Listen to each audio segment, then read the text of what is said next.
Welcome back, everybody. Welcome back to the last weekly update of 2022 on the, and I think I just look for excuses to use the word penultimate, on the penultimate day of 2022, as it is, of course, December the 30th. Tomorrow is New Year's Eve. What will the new year bring? Who knows? I can't, don't expect me to prognosticate the future when I can't, I'm sitting here, and by sitting, I mean standing. I'm standing here right now trying to think, what happened in 2022? It's all just a blur now. Like, how many rig builds happened in 2022? I have no idea. At least 4, but it's probably more like 12. You know what I should have done? Research into my own activities, but I didn't. So what we can start the day with is, there's Eddie's radio. Hey, there's Blackjack's radio. And to go along with it, this one says dead. I almost threw it away, and then I was like, the case is fine, the gear set's fine, the cable's fine. The only thing that's burned out is the thing that makes the servo do servo stuff. So I've never killed a 4409 under regular use. So in my continuing inability to throw things away, we'll just put that off to the side. You never know. Maybe I'll need the case, maybe I'll need the gears, maybe I'll need something. Oh, also, if anyone was at all concerned, I did get the as of yet unnamed entity that was formerly the laser nut. I got that put back together. Someone mentioned I need some sort of a magnet. Turns out I have one of those magnet sweepers, but it's the little one where it's a little magnet bar about that long and a stick about 4 feet, a little aluminum pole about 4 feet long. And I wandered around out there for about 20 minutes, just kind of searching over the area. And the only thing that I got from it, the smallest piece, and the piece that is the least significant, I found the wheel pin. I had already used a different one at that point. Couldn't find the bearing, couldn't find the nut. They will show up as balls of rust, either later or never, one or the other. We find stuff out there all the time, and it's usually rusted to the point where might as well have just stayed in the ground. So he is back together. I got this guy finished up, the tire sizer, and I went from prototype to finished object in the laziest way I know how, which if you'll notice, there's 2 layers. And then if you look down here, there's 2 layers, and you can see the slot that doesn't go all the way. Yeah, you got that right. I just lasered another one out and put it over top of the existing one. And then it slides pretty nice. Put 2 more pins in, so it's got 4 pins to ride on. It's very simple. It is the epitome of the object of limited utility. It basically does one thing. Does it go? Here's the question. I didn't take tires like this and oh yeah, no problem. 148. Look at that. Does it this way too. It's a little sticky. The wood that I had, 57. The wood that I used, this little stuff with the very nice, it gave it a very IKEA look and feel. I don't even know what this is, but there were spots where the laser basically couldn't cut through it because there were nodules of something in it that after cutting with a razor knife, I was like, to try to get through it. And then wherever the laser goes, it just burns through. The laser's over there burning something else. So it smells like a campfire in here. And then at the end of the day, after I've been working in here all day and the laser's been running for hours on end, I smell like I've been sitting by a campfire. So everything in here has a real campfire vibe to it. I don't know. It's kind of relaxing. So as Eddie's radio is now dedicated to Eddie, and here's my, I don't do resolutions because I've got a whole, my younger kid claims I have ADHD, And I'm like, what? I can sit and stare at something for like 6 hours or tinker on something, or you might notice those are changed to different rims, or just swap rims around for hours on end. And he's like, yeah, that's how it works. Like, you can get what the kids apparently call hyper focus, where I will just go in on something hours. Everything else falls by the wayside. And I have noticed that over time, and by time I mean the lifetime, got into cycling, and cycling was life. I did it every day, averaged 30 miles a day for 6 years. Then I got into this, and I mentioned it in a video, in one of the early State of the Canyons, I said, I don't want to get to that level of obsession. And I think it's working. Because in cycling, you're either riding the bike or you're not riding the bike. And when you're not riding the bike, you're thinking about, why am I not riding the bike? Like, why am I being lazy? And then it's, Resner talked about it. It's the downward spiral. So when I get into this, it's a whole different thing. I can make stuff. I love to make stuff. I can build rigs. I love to build rigs. I can drive rigs. I can build course. It's like a... Oh, hello. It's a whole ecosystem that I can create for myself.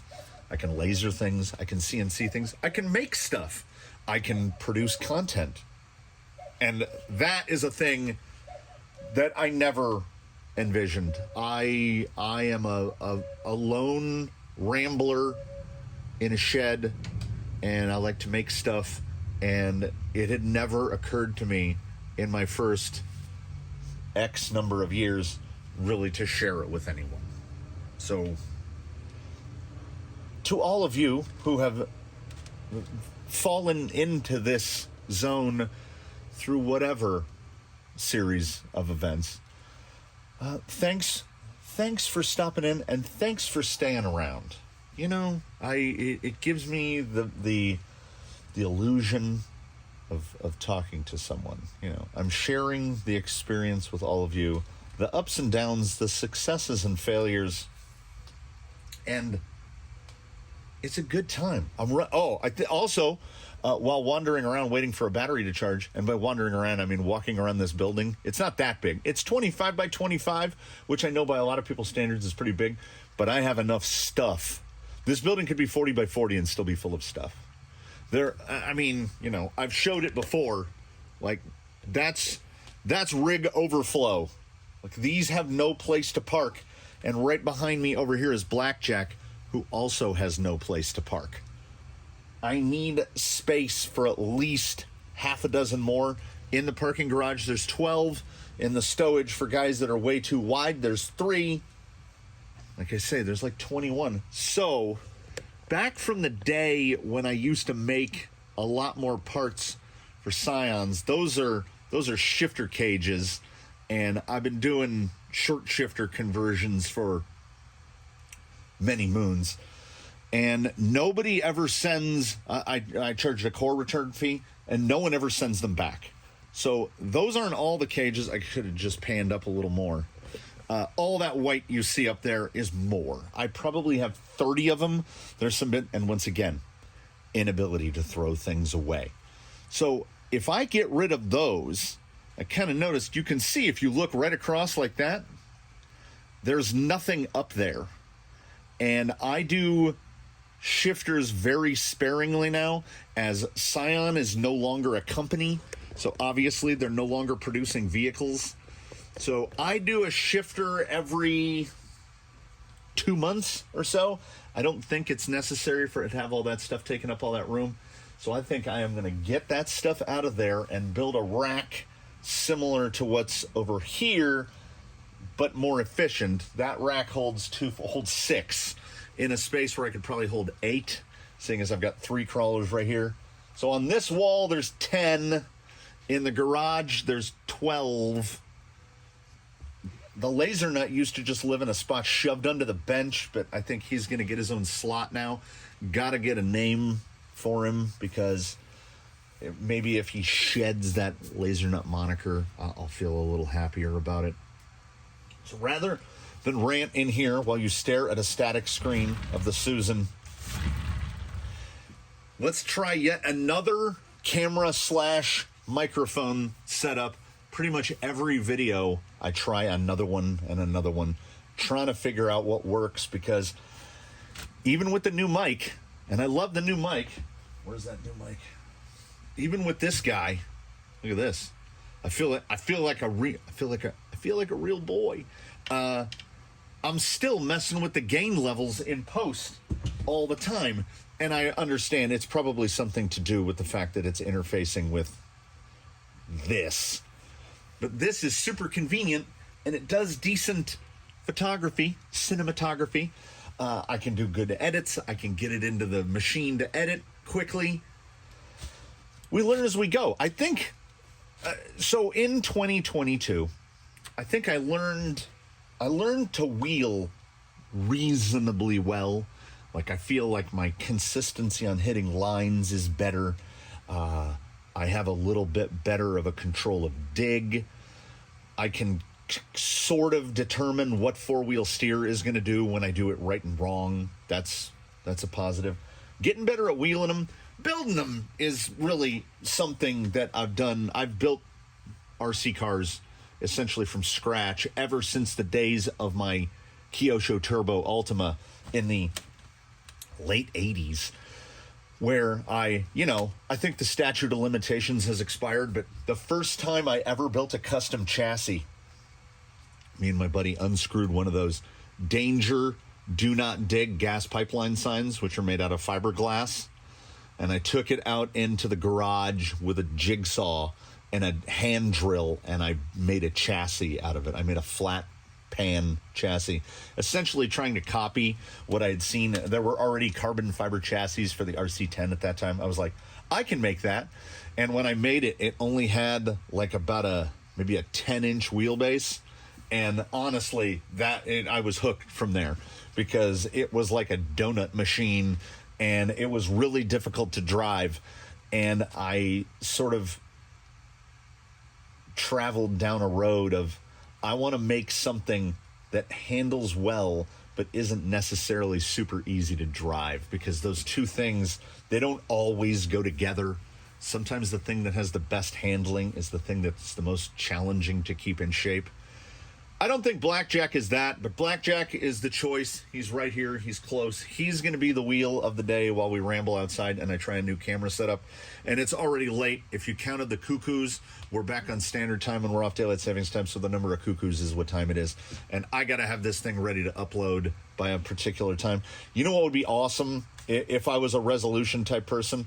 Maybe for 2023, try to make the videos ahead of time. But no, the Friday video gets filmed on Friday morning, edited on Friday afternoon, uploaded so that it can be online on Friday evening. And these are habits that I don't know if I can break. So come along with me in my bad and unbreakable habits, everybody.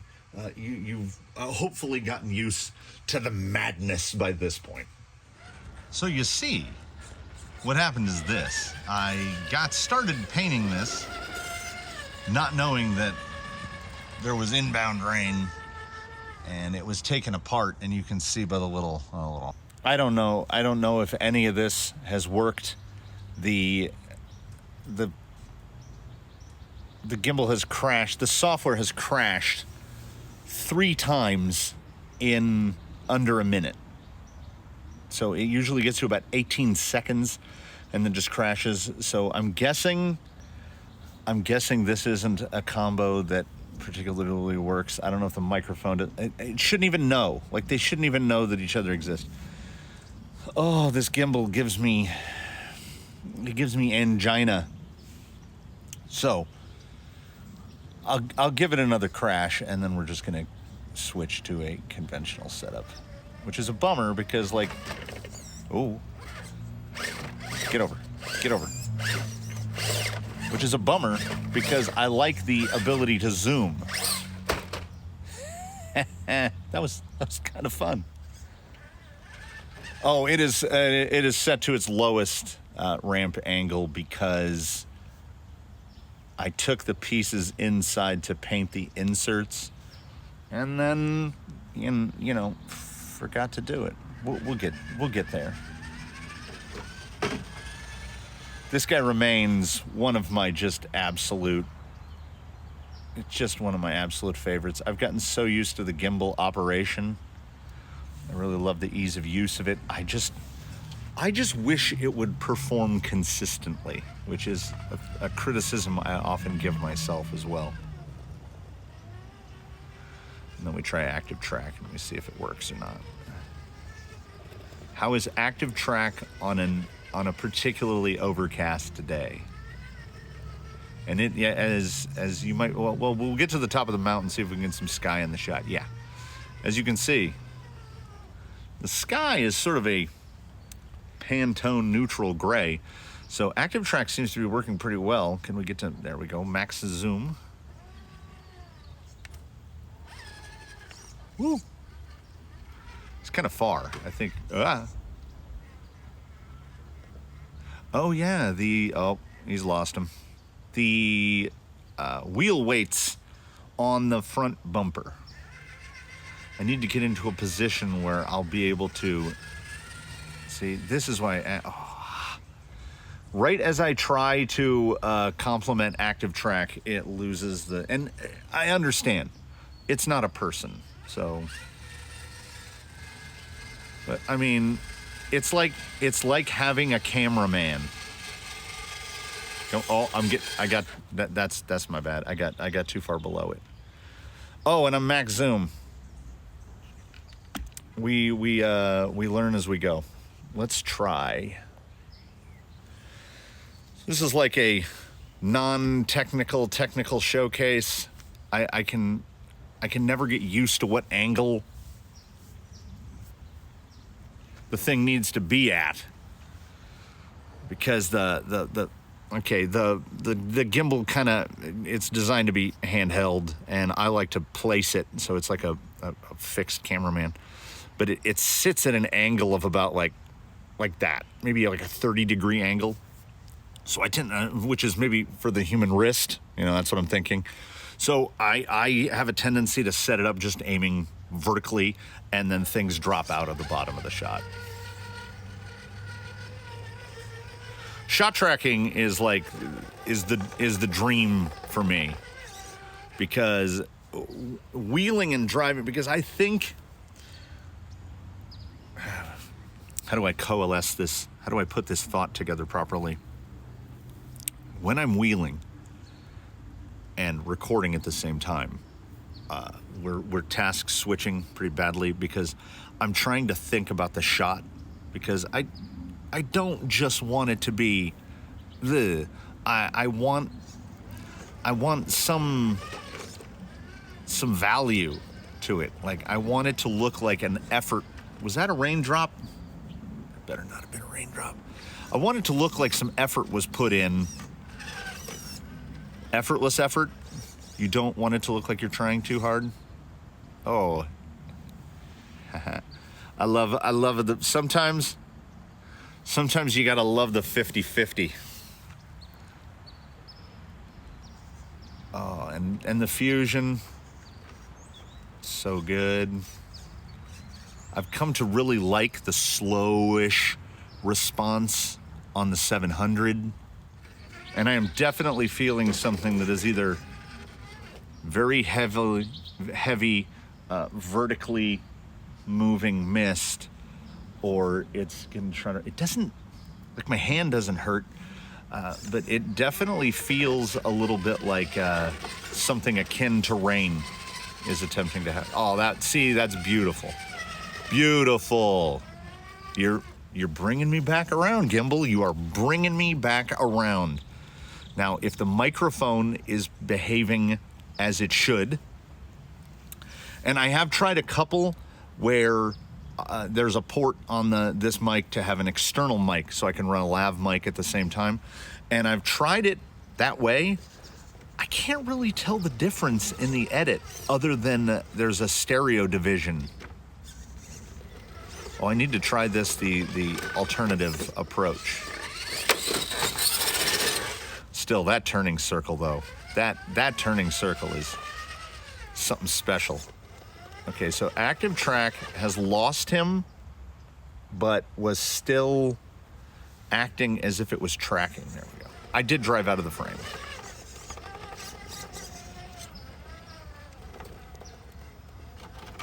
Because motion, not to, you know, I don't want to get up inside the pipe too far, but the life of it is in the motion. I don't want to say the life of the shot is in the motion, but in the motion, not of the subject, but camera motion. I don't want everything to appear completely fixed. And now I'm doing like an FPV because where he is positioned, he is directly behind the camera, so I can't see him. So I'm just driving by looking at the camera.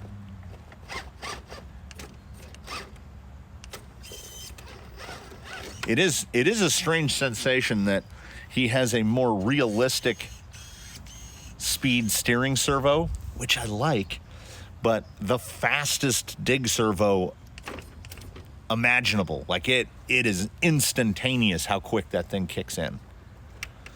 Trying these yellow trails on something where I don't think I've got anything in the front touching.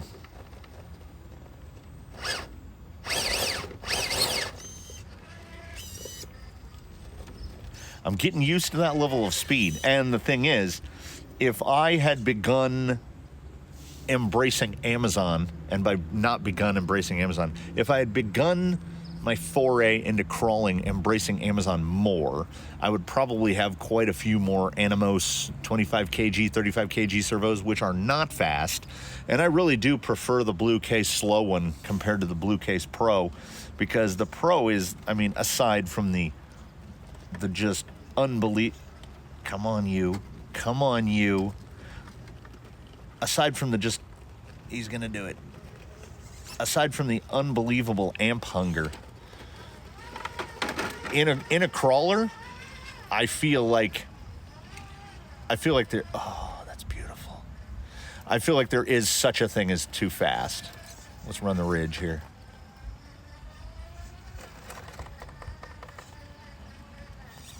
Oh, he's so good. He's so good. Blackjack is so... I do question with my paint job look at that little pinpoint of light that is the chrome gas cap. But we're not gonna split hairs too much over... Oop! Don't kick the tripod. We're not gonna split hairs too much over a chrome gas cap. I could put some weathering on it. Get a little rust on there. Oh, you've lost him. Am I at the limit? No, I'm not at the limit. I'm not at the limit.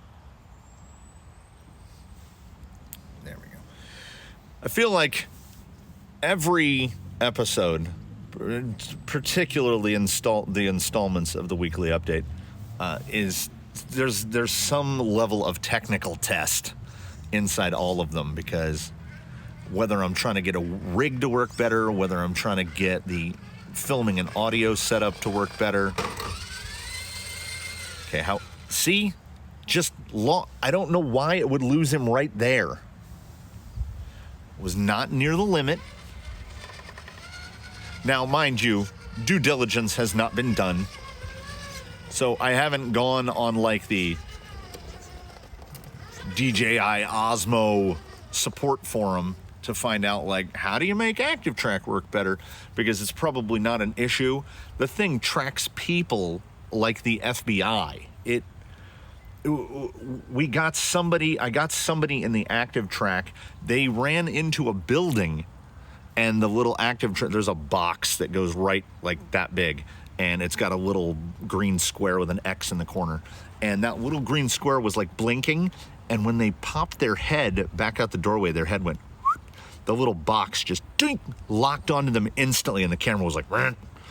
So it can, like, so is there some facial recognition stuff here going on? Like, if it doesn't have a face, it's harder to track, because active track doesn't appear to be specifically object track. I want to see if I can. That was a nice dig up. I gotta say. getting it real high. But you know what? Let's do something similar but different, you know? So in of doors, I mentioned briefly, or at least what I thought was briefly, a small anecdote about pilfering a fiberglass sign to build a chassis, and that being kind of the moment where I was like, I was hooked on making things. It might be one of the first things that I made where I was like, man, I like making things. So you fast forward many years to where I built this, which definitely falls into that list of something that can handle well, but as you can see by the loop is not the easiest thing to drive. Throttle control, critical. Also fitted with Duratrax tires that are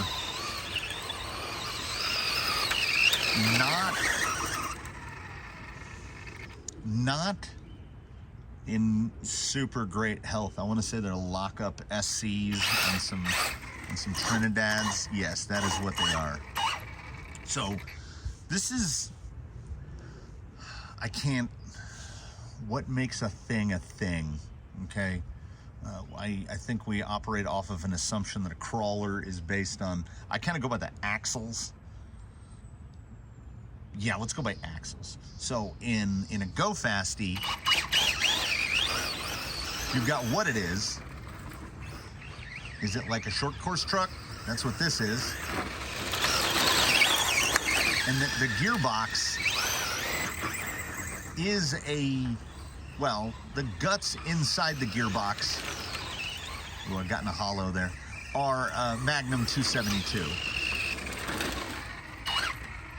So it is, for all intents and for all intensive purposes, it is a Traxxas Slash, right? But it's not. And it's very not. I'm running down in my head trying to think what parts in it are either Traxxas Slash or for a Traxxas Slash other than the gearbox. Well, the knuckles are, Traxxas two-wheel drive. Anyway, you know what? You know what's easier than trying to ramble out a description? Let's take a look under the hood. So what we've got here is when there it is, delicious silence. When the thing that you don't want, when the thing that you want doesn't yet exist, you make that thing. There are plenty of mid-motor short course trucks out there now. Losi made one shortly after the time that I started building this. So I built the flat pan chassis and the upper chassis and the front shock tower and the rear block that holds it to flip the gearbox around and make it mid-motor. Got an old Sidewinder in there running the venerable Castle 3800, the short course staple. And why wouldn't we, on a rig that weighs about, I don't think it's quite 4 pounds, on a rig that's 4 pounds, why wouldn't we run 8 shocks on it? Let's just put 8 shocks all around. That's what it's got. It's got a servo that's probably a little too fast. Just runs on your good old 2S. It's got like the Nerf bars are off of like an Associated. I want to say the rear bumper is Associated as well, like a 10 SCT or something. All the aluminum bits, like I want to say front bulkhead, knuckles, gearbox are all Fastlane Machine, are all FLM, which are fantastic parts. Now it almost seems mythological because when I go online and try to find information about it, the slipper clutch assembly, can I back up and not run into the camera? Sort of. The slipper clutch is what's called an Avid Triad, which is just a fantastic slipper assembly. Of course, I had to make little mudguard guys.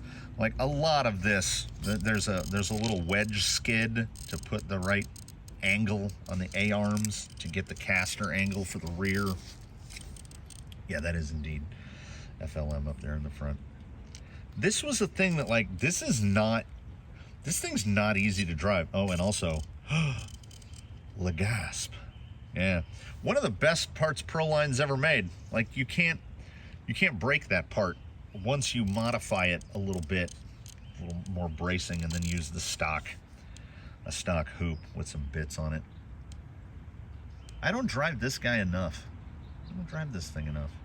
This thing is fun, and part of the fun of it comes with, you know, much with like crawler stuff. You've got to learn some throttle control, because the more you drive it, the more throttle you'll get to be able to use. And oh, I should do the fingertip. Yeah, why it's so important that these tires are no longer. I mean, these are Basher tires. They're not quite as it might as well. They might actually be a closed cell foam on the inside, but like the weight bias is. I think the weight bias is right about there. So there's not a lot of weight on the steer axle. So you kind of maneuver it by transfer. So when you let off throttle, it rolls weight to the front. And then you have to use that transfer. But if you... Did I pick up a rock? Did I slip something? You've got to use it. No, I picked up a rock. Like you can't just mash it. The triad's warming up, which will make it a little easier to drive. A little. Oh, this thing would be a lot easier to see if it had a body on it, wouldn't it? Yeah. Yeah, I can hear that slipper working now. Yeah, the slipper, you know, the time with crawling has gotten me to the point where I'm like, slipper clutch. They just get cranked down, or eliminator plates get put in, or whatever. On that thing, like an eighth of a turn on the wrench to tighten the slipper makes a difference enough to where like the handling becomes different. This also, this body here, which is the like, I think it's the J Concepts 79 Ranger, something like that, has never been out here in the open, because I had bought red. Try to think back with me.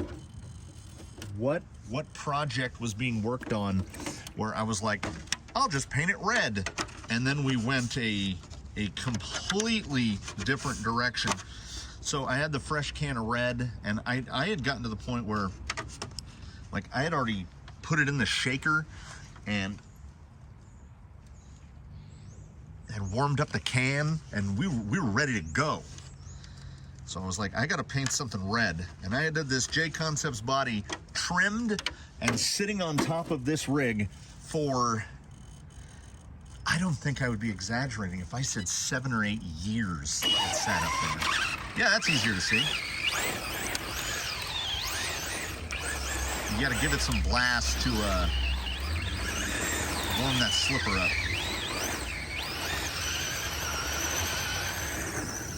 Then you can block it. Yeah, there we go. So I was like, I did a trick which I definitely learned in crawlers and had never even considered this before.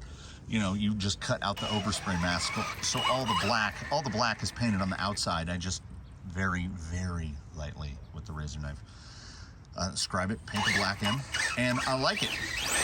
Not a lot of decals, as you've noticed, you know, by the guy sitting there on the rocks, by this guy. I'm not a big decal it up guy. I'm not gonna run out and buy any more. Oh, he grips like crazy on that patch of weeds out there. Oh. If I'd come to stop a couple seconds earlier, and as with most videos, if I'd come to a stop a few minutes earlier, but you know what? It's the end of the year. It's New Year's Eve. what I'm gonna do is I'm gonna swirl this around a little bit more after I turn off the camera. Then I'm gonna go in and I'm gonna do my edit. I'm gonna eat some leftovers. We're gonna get this uploaded, and then tomorrow we begin again. And hopefully, this hinges on FedEx. Hopefully tomorrow's video is on a truck closer to the house rather than farther from the house. Wouldn't that be nice? That would be nice. So from me and all of ours to all of yours, we wish you a very happy close to the holidays. We hope you're all doing well. We thank you for watching. We ask that you comment below should you feel so inclined. And we hope you tune in for the next one. You know, we're just here. We're just here to have a good time, man. Oh, also, last note on the day. Prior to me buying my TRX-4 Defender, my first rock crawler, my experience with things that were four-wheel drive was limited to my SC8, which I still have, a Tamiya TT01, which was a drift car, a Tamiya DF03RA rally car, which was my most viewed video, uploaded like 12 years ago, and a Yokomo MR4BC, which, as I learned from driving a 10th scale four-wheel drive buggy, that thing was like driving a Fabergé egg. If you landed one jump wrong, baby, you broke something. That thing was ridiculous. And also, when you ran a perfect lap at an indoor like clay course, of which we used to have many and now we have none, you felt like you had cheat codes. It was so fast. But that was it. Like I had a nitro truck for a little while, and it was two-wheel drive. So a nitro monster truck. I saw a white truck out of the corner of my eye, and now I'm watching my watch to see if there's movement at my front door. Well, I'm gonna go figure out what that's about, and I'm not gonna hold on to you any longer.